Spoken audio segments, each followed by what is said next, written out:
नमस्ते सर। हम्म। आज के पहले प्रश्नकर्ता विवेक जी हैं। विवेक जी लाइव सत्रों से पिछले 14 महीनों से जुड़े हैं। हाँ जी। और इनका अटेंडेंस लगभग 90% से ऊपर ही रहता है। और इन्होंने रिफ्लेक्शंस पिछले कुछ 2-3 महीनों में 50% से ज़्यादा ऐप पर शेयर की है। बाकी 50% क्या कर रहे थे? हम्म? या हमने समझाने में कोई कमी छोड़ दी थी कि आपने लिखने में कमी छोड़ दी? सर हमारी तरफ से लिखने में कमी है। सर डायरी में सब नोट करता हूँ काफी। हर सत्र के 5-6 पेजेस भर लेता हूँ। लेकिन फिर मैं फोटो खींच के लगाना अच्छा नहीं लगता रिफ्लेक्शन में। तो कुछ लाइनें लिख देता हूँ, लेकिन कुछ कभी कभी छूटी भी हैं। ठीक है, कभी कभी फिर हम भी, कभी कभी हम भी छोड़ दिया करेंगे। हाँ, मामला बराबरी का होना चाहिए, सौदा खरा खरा। हाँ, इधर से भी पूरा तो उधर से भी पूरा। Sir you are my last and only hope, आप लोग छोड़िए। आपको मालूम है, एक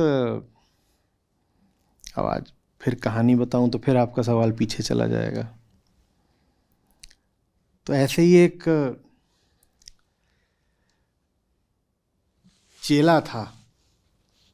हम्म? शिष्य, जो भी कह दीजिए, साधक, श्रोता, जैसे भी कई रूप में आते हैं वो। ठीक है, पाठक कह दीजिए कि पढ़ाता था सिर्फ पुस्तकों को, जो भी कहिए, श्रावक कह दीजिए, जो भी, भिक्षु, सन्यासी। तो वो एक गुरु जी के पास बड़े दिन से और उसको लाभ ना हो। गुरु जी के पास वो पता नहीं इतने दिनों से है, उसको लाभ ना हो। तो उसने कहा, ये जो ये फालतू ही गुरु बन के बैठे हुए ना, आता जाता कुछ है नहीं, इनके पास आया था कि मन थोड़ा सुलझेगा, कुछ ज्ञान मिलेगा। मन की हालत पहले ही जैसी है, ज्ञान तो हो नहीं रहा, ये बेकार है। तो गुरु जी के पास आता है, विदाई लेने, बोलता है, जा रहे हैं, आपके पास इतने महीने बिता दिए, हमें कुछ मिला तो है नहीं। हम्म? कई साल भी बिता सकते हैं, ऐसी बात नहीं है। तो आया, बोला, कई साल बिता दिए, हमें कुछ मिला तो है नहीं, हम जा रहे हैं। तो गुरु जी ने कहा, अच्छा ठीक है, चले जाओ, पर अब जा रहे हो तो हम्म, वो उधर गांव में वो दुकान है ना, बनिए की, उसके पास चले जाओ। हम्म? और हमने उसको बता रखा है कुछ हमें चीज़ देने को, उसके पास से हमारे लिए ले आओ, इतना तो कर दो जाते जाते। तो बोला, नहीं बिल्कुल, इतना तो कर ही देंगे आपके लिए। वो जाते जाते वो चला गया उसकी दुकान में। वो उसकी दुकान में चला गया तो बनिए ने तराजू उठाई। ठीक है, अभी आखिरी एक तरह से कह दीजिए कि काम था या असाइनमेंट था जो गुरुजी ने उसको दिया था कि जाओ और बनिए के यहाँ से मेरे लिए कुछ ले आओ। तो बनिए ने तराजू उठाई तोलने को। तो जो भी सौदा था जो गुरुजी के लिए ले जाना था, तो वो अब तोला जा रहा है। तो एक तरफ वजन रखा और दूसरी तरफ वो सौदा रखा हुआ है, माल। तो बनिया ऐसे तराजू उठाए हुए है और वो कभी वो उसमें से कुछ निकाले तो जो बीच में वो जो तराजू की सुई होती है, वो थोड़ी सी इधर को हो जाए, क्योंकि वजन कम था। तो वो उसमें माल थोड़ा सा और चढ़ा दे दूसरे पलड़े में। जब ज़्यादा माल चढ़ा दे तो जो सुई है वो दूसरी तरफ को चली जाए। ठीक है। तो कई बार प्रयत्न करे गए और खूब तोला गया। और तब तक वो जो बनिया था वो पूरे ध्यान से प्रयत्न करता रहा, तोलता रहा, जब तक सुई एकदम बीचों बीच नहीं आ गई। एकदम बीचों बीच नहीं आ गई। और जब बीचों बीच आ गई तो उसने तराजू उतार दी। अब ये देख करके चेलाराम, झुन्नू लाल ही नाम था उनका, ये देख करके झुन्नू लाल के चिदाकाश में चंद्रोदय हो गया, जैसे अभी अभी हुआ था। बोले, जो बात गुरुजी 6 साल में नहीं समझा पाए, वो बात अब जाते जाते समझ में आ गई। क्या बात गुरुजी नहीं समझा पाए? बोल रहे, देखो, सौदा तभी होता है जब दोनों पलड़े बराबर के हों, और जब तक दोनों पलड़े बराबर के नहीं हो जाते तब तक बनिया तोलता रहेगा, सौदा नहीं होगा। अगर एक पलड़ा भारी है तो भी सौदा नहीं होगा, दूसरा भारी है तो भी नहीं होगा।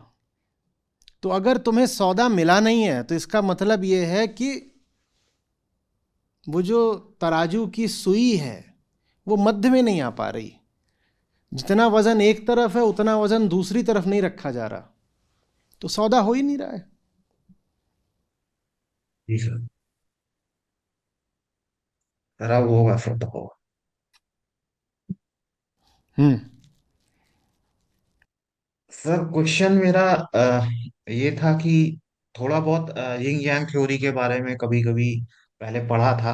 कोई बहुत ज्यादा डेप्थ में नहीं जा पाया, ना इतनी क्लैरिटी मिली। तो उसके कुछ चार मूल सिद्धांत थे।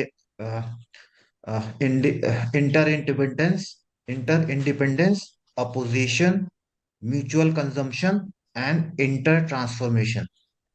द्वैत के तो मुझे सिद्धांत लग है रहा है जो आज चारों। आपने समझाया है ये, अब मेरे को ये चारों चीजें बिल्कुल समझ में आ बिल्कुल रही हैं थोड़ी। बिल्कुल, चारों द्वैत के सिद्धांत हैं। जी। उसमें जैसे बोलते हैं black is in white and white is in black, बिल्कुल बिल्कुल, you can not separate them. एकदम एकदम। आप आप काले पर काले का कोई अनुभव नहीं कर सकते। आप सफ़ेद पर सफ़ेद का कोई अनुभव नहीं कर सकते। सफ़ेद के लिए काला चाहिए, काले के लिए सफ़ेद चाहिए। हम्म? जो चारों बातें आपने बोली हैं ये आप अभी बता दीजिए, सब अपना लिख लेंगे। आपस में वो आश्रित हैं, एक दूसरे का भोग करते हैं, एक दूसरे के विपरीत भी रहते हैं। Yes sir. हम्म?